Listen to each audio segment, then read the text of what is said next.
আপনি আমার টাকা বুঝিয়ে দিন, আমি আর আপনার কাছে কাজ করতে পারবো না। এরকম জঘন্য 2 নম্বরই কাজ করতে আমি চাই না। দেখ দয়াল, এখনো বলছি কাজটা তুই ভালো করছিস না, এর পরিণাম কিন্তু খারাপ হবে। পরিণাম যাই হোক, আপনাদের সাথে এই জঘন্য কাজ আমি আর করতে পারবো না। আরে দয়াল, মাথা খারাপ করছিস কেন?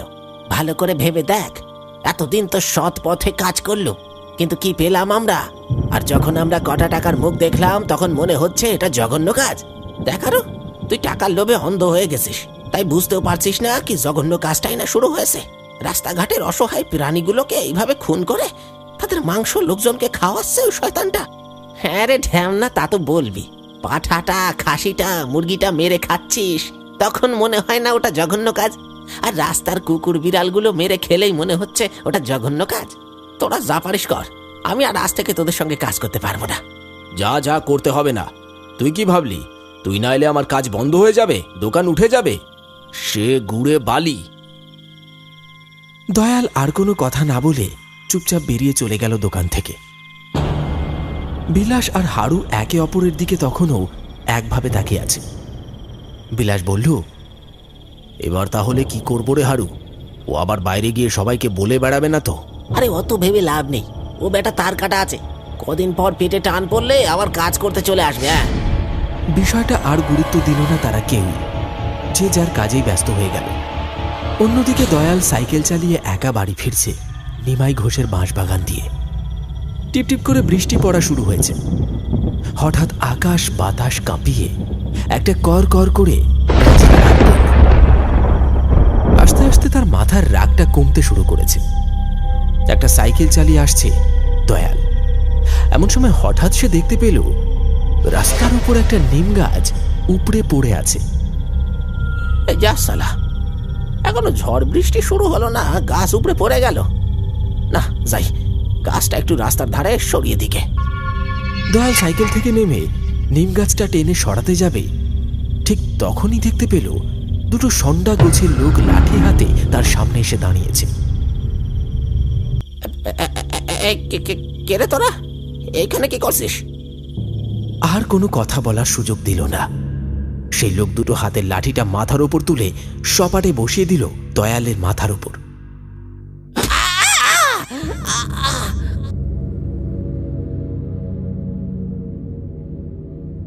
মাথা ফেটে ছিটকে পড়ল এক তাল রক্ত। তারপর সব চুপ। ঝড় বৃষ্টির রাতে এই নির্জন বাঁশবাগানে দয়াল খুন হল। তারপর সেই দুইজন আগন্তুক দয়ালের লাশটা টেনে নিয়ে চলে গেল বাঁশবাগানের দিকে। এইভাবেই কেটে গেল কয়েক মাস। ঠিক এমনই একদিন সবাই এক জায়গায় বসে আড্ডা দিচ্ছে। যাই বলো খুড়ো, আগের থেকে কিন্তু চপ আর পকোড়ার স্বাদ অনেক উন্নত হয়েছে। আহা, চপ খেলে মনে হয় পকোড়া খাচ্ছি, আর পকোড়া খেলে মনে হয় বিরিয়ানি খাচ্ছি। একদম ঠিক কথা বলেছিস পটল। তা না হলে এই বুড়ো বয়সে 2-3টে করে চপ খেতে পারি বল? সত্যি বিলাস, তোর কাজের নাম করতেই হয়। কি যে বলো না খুড়ো, এসব কিছু সম্ভব হয়েছে তোমাদের ভালোবাসার জন্য। আমি চেষ্টা করব যাতে আরো ভালো চপ পকোড়া বানাতে পারি। দাউ দাউ করে জ্বলছে আগুন। আগুনের ওপর বসানো আছে সেকেলের একটা লোহার জব্বর কড়াই। এক কড়াই তেল এক নাগাড়ে চপ ভেজে চলেছে রোগা পাতলা গোছের একটা ছেলে। আগুনের তাপে মুখ ভেঙচে হাঁপিয়ে উঠছে থেকে থেকে। চপের গন্ধে ম ম করছে চারিদিক। ফটিকগঞ্জে সন্ধ্যের পর ছেলে ছোকরা সহ বুড়োরাও এসে ভিড় জমাচ্ছে চপমহলে। বিখ্যাত এই চপের দোকানের নাম অনেক দূর দূরান্ত পর্যন্ত ছড়িয়ে পড়ায় বিলাসবাবুর ব্যবসা ফুলে ফেঁপে উঠেছে।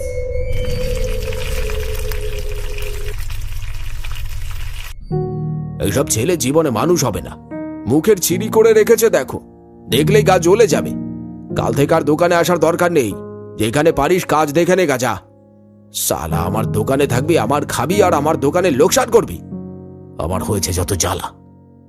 ছলছলে চোখে চপ ভাজতে থাকা ছেলেটা কোনো কিছু উত্তর দিল না। বুক চাপা কষ্টটা শুধু গড়িয়ে পড়ল দু চোখ বেয়ে। ভদ্র নম্র ছেলের মতো মালিকের সব কথাগুলো সহ্য করে নিল কোনো উত্তর না দিয়ে। টপটপ করে চোখের জল গরম কড়াইয়ের উপর পড়তে পড়তে জোর জোর শব্দ করে উঠছে। এই এই আবার ন্যাকা কান্না ধরেছিস? হ্যাঁ, কানের গোড়ায় শুটিয়ে একটা চড় মারবো না? তোর জন্য যদি আমার একটা কাস্টমার কমেছে না, তারপর দেখবি আমি কি করি। আগুনের আঁচের মতো পরিবেশ গনগন করছে। সবাই বেশ অবাক হয়েই বিলাসকে দেখছে। কি মুখটাই না বাজাচ্ছে, কি মুখটাই না চালাচ্ছে 4 দিন আগে আসা ওই নতুন ছেলেটার ওপর। কেউ কিছু বলতেও পারছে না সাহস করে।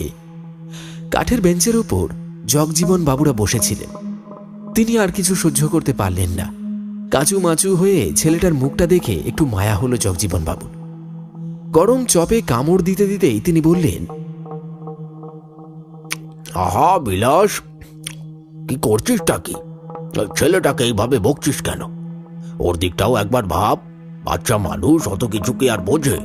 ওর মনের অবস্থাটা তো একবার ভেবে দেখ। বাপ মরা ছেলে, তা তো তোর কাছেই পড়ে আছে বল, দুটো টাকার জন্য। কিছুদিন যাক, দেখবি আস্তে আস্তে সব ঠিক হয়ে যাবে। লোকটির কথায় বিলাসবাবু একটু চুপ করলেন। পরবর্তী সময় তিনি আর কিছু বললেন না। যতই হোক বয়োজ্যেষ্ঠ মানুষ, তার মুখের ওপর তো আর কিছু বলা যায় না। পরিবেশটা একটু শান্ত হতেই আবার যে যার কাজে মনোনিবেশ করল। গরম চপে কামড় দিতে ব্যস্ত হলো সকলে। এমন সময়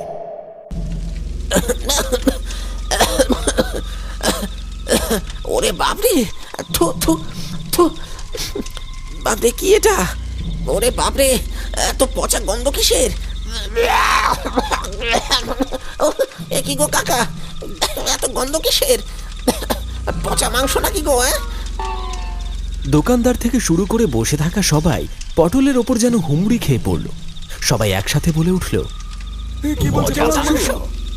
কি বলছে এসব? বিলাসবাবুর মুখ আর বুক দুটোই ফ্যাকাশে হয়ে গেছে। বিলাস বলল, কি রে, কি বলছিস? পচা মাংস হতে যাবে কেন? না না, তোর কোথাও ভুল হচ্ছে। ভুল?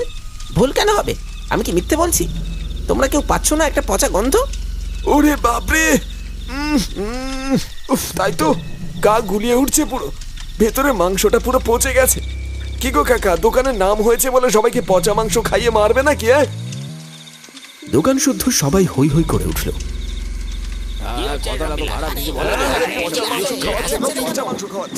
দোকান শুদ্ধ সবাই হই হই করে উঠল। বিলাসবাবুর মুখটা কেমন যেন কাচুমাচু হয়ে গেছে। এবার তার ব্যবসা লাটে উঠবে, এই কথা ভেবে তিনি ভেঙে পড়েছেন। কি উত্তর দেবেন কিছু ভেবে উঠতে পারছেন না। আস্তে আস্তে মাংস পচা গন্ধটা যেন ছড়িয়ে পড়ছে চারিদিকে। এ বাবা, এটা মাংস পচা না, মরা পচা গন্ধ। দোকানের আশপাশে কোনো বিড়াল কুকুর মরে পড়ে আছে নাকি? একটা মরা পচা গন্ধ ছড়িয়ে পড়েছে চারিদিকে। বিলাসবাবু ভাবলেন, এই সুযোগ, কিছু একটা বলে নিজের সম্মানটা বাঁচাতে হবে। হ্যাঁ খুড়ো, আগের দিন একটা কুকুরের বাচ্চা মরে পড়েছিল। আমি টেনে ওটাকে ঝোপের মধ্যে ফেলে দিয়েছিল। হয়তো ওটা পচে গন্ধ ছড়াচ্ছে। সবাই সেই ঝোপের দিকে তাকালো। দোকানের ঠিক উল্টো দিকে ওই ঝোপটার কাছে একটা নিম গাছ গজিয়ে উঠেছে। সেই নিম গাছের নিচে কেউ যেন একজন দাঁড়িয়ে আছে। কে রে? কে ওখানে?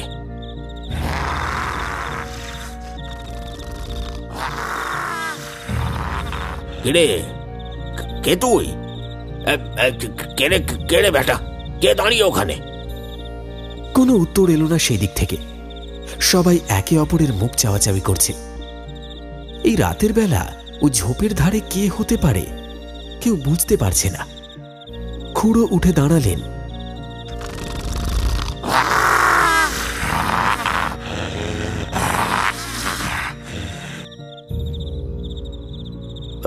দাঁড়াও খুড়ো, আমি দেখছি। এই তোরা আমার সঙ্গে আয়। তারা যেতে যাবে ঠিক তখনই সেই অবয়ব সবার চোখের সামনে কেমন যেন ধোঁয়ার মতো বাতাসে মিলিয়ে গেল। আকস্মিক এই দৃশ্য দেখে সবার চোখ কপালে। এক পলকের মধ্যে কি দেখলো তারা তা বিশ্বাস করতে পারছে না। ভূত, পিশাচ না চোখের ভুল? বুকাই আবার তার জায়গায় ফিরে এলো। খুড়ো কেমন একটা আনমনা আর হতাশ হয়ে পড়ল। ঘটনাটার পর বিন্দু বিন্দু ঘাম ফুটে উঠল খুড়োর কপালে। বিলাস কেমন ঘুম মেরে গেল। বলা বাহুল্য, এই দৃশ্য সবাই নিজের চোখে দেখেছে। আমি স্পষ্ট দেখেছি ওই নিম গাছের গোড়ায় যে লোকটা দাঁড়িয়েছিল ওর গা থেকে যত পচা গন্ধ আসছিল। দোকানের সামনে কথাবার্তা চলছিল। হঠাৎ করেই একটা প্রবল চিৎকার ভেসে এলো দোকানের ভিতর থেকে।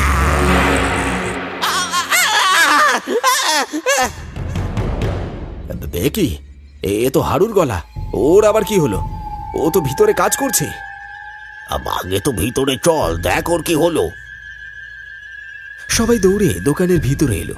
দেখলো হারুকে কে যেন চুপি চুপি এসে মেরে রেখে গেছে। মাথাটা পুরো মোটকে ঘুরিয়ে দিয়েছে, চোখগুলো সব উল্টে গেছে, এক হাত জিভ বেরিয়ে এসেছে, আর মাথার উপর টালির চালটা ভাঙা। চাঁদের আলো এসে পড়েছে হারুর গায়ে। কি এইসব হলো কিভাবে? হারুকে হারুকে কে মারলো? সবাই একভাবে তাকিয়ে আছে হারুর লাশের দিকে। দোকানে টালির চালের ওপাশ থেকে ভেসে আসছে কোনো শয়তানের চিৎকার।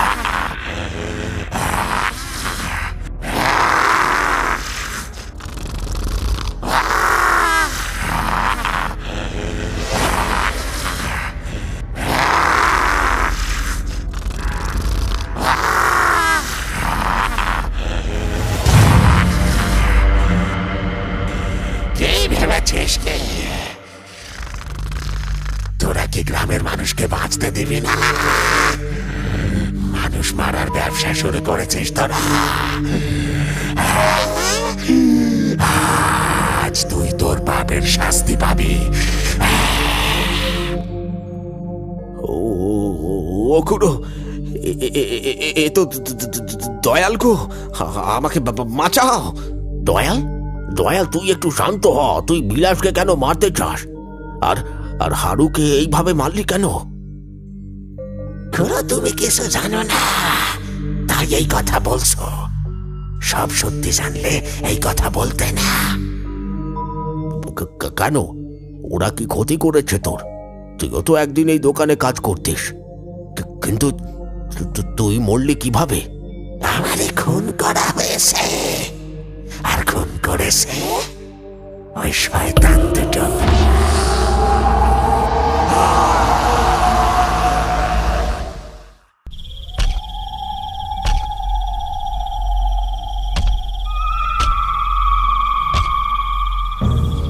দে বেটাকে এই বাঁশ বাগানে পুঁতে দে, বেঁচে থাকলে পথের কাঁটা হয়ে দাঁড়াবে। ঠিক বলেছ, বেটা বড্ড সদগিরি মারছিল, ওর জন্য আমাদের ব্যবসা লাটে উঠে যেত।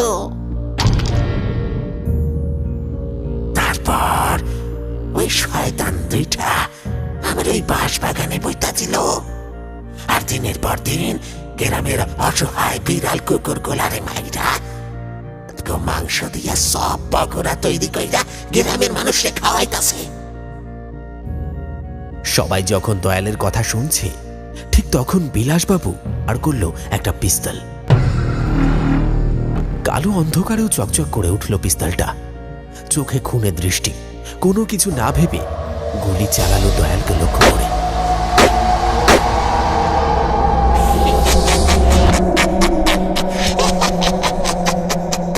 আর কতবার মারবি একটা লোক রে? আমি তো অনেক আগেই মরে গেছি, এবার তোরে মারু। ছেড়ে দে দয়াল, মানছি আমরা দুজনে খুব ভুল করেছি। দয়া করে ছেড়ে দে, ছেড়ে দে, ছেড়ে দে আমাদের, ছেড়ে দে। ক্ষমা করুম তখন কি কইরা কইতাছিস তোরা? বিলাস পালানোর জন্য এদিক ওদিক তাকাচ্ছে। ঠিক সেই মুহূর্তে তার দোকানে নতুন কাজে ঢুকেছে যে ছেলেটা, তার নাম দুলাল। সে এসে দাঁড়ায় তাদের সামনে। বাবা, তুমি মারা যাওয়ার পর আমি আর মা না খেতে পেয়ে পড়েছি। যখন কাজের জন্য এইখানে এলুম, তখন এই শয়তানটা একটুখানি ভুল হলে প্রতিদিন আমায় মারে। তোমাকে যারা মেরেছে তুমি তাদের ছাড়ো না বাবা, তুমি মেরে ফেলো তাদের, মেরে ফেলো, একেবারে শেষ করে ফেলো। দয়াল বিলাস বাবুর দিকে এগোতে যাবে, ঠিক তখনই হাতে বন্দুকটা উঁচিয়ে ধরল দুলালের মাথায়। আমায় ছেড়ে দে, নয়তো তোকে যেভাবে মেরেছি তোর ছেলেকেও মারবো। ওরে ছেড়ে দে, নয়তো তোরে সব থেকে যন্ত্রণাদায়ক মৃত্যু দেব। আমায় মারবি? এত সহজ নয়। যেখানে আছিস ওইখানে দাঁড়া, নয়তো তোর ছেলের মাথার খুলি উড়িয়ে দেব। যথারীতি বিলাসবাবু দুলালকে চেপে ধরে ঘর থেকে বাইরে বেরিয়ে আসে। টিভিতে হিন্দি ছবির মতো এই দৃশ্য দেখে সবাই অবাক। কি হচ্ছে আর কি হবে কেউ বুঝতে পারছে না। কেউ সাহস করে বিলাসবাবুকে আটকাতে পারছে না। সবাই ততক্ষণে দোকানের ভিতর থেকে বাইরে বেরিয়ে এসেছে। বিলাস, দুলালকে ছেড়ে দে, যে কোনো মুহূর্তে বিপদ হতে পারে। বাহ কাকা, দুলালের জন্য তোমার কষ্ট হচ্ছে, আর ওকে ছেড়ে দিলে আমাকে যে মেরে ফেলবে সেটা ভেবে কষ্ট হচ্ছে না?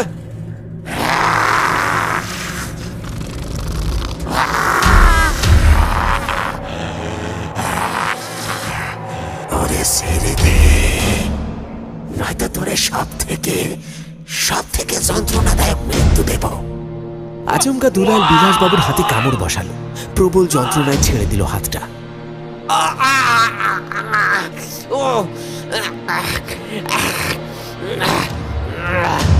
দুলাল ছুটে পালিয়ে আসে সেখান থেকে। আমার হাতে কামড়ালি, আজ আমি একা নয়, তোর ছেলেকে নিয়ে মরবো।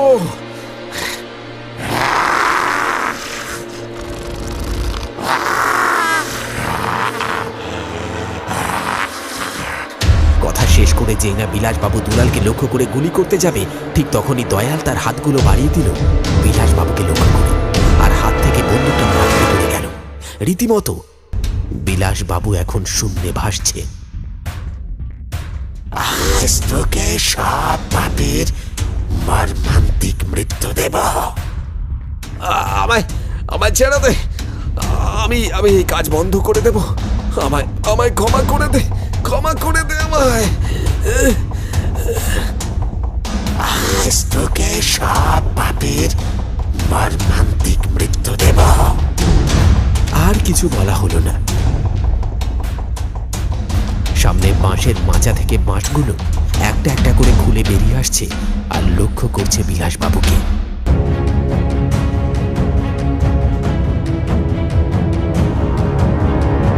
নিমেষের মধ্যে ছুটে গেল বিলাসবাবুকে লক্ষ্য করে, আর এফোর ওপর করে দিল বিলাসবাবুর শরীরটা। চারিদিক ছিটকে পড়ল টাটকা তাজা রক্ত। এইভাবেই মৃত্যু হলো বিলাসবাবুর, আর দয়ালের আত্মা মুক্তি লাভ করল। মানুষ অসৎকর্ম মানুষের পাপের ঘড়া পূর্ণ করে, আর তাকেই সেই পাপের ফল ভোগ করতে হয়।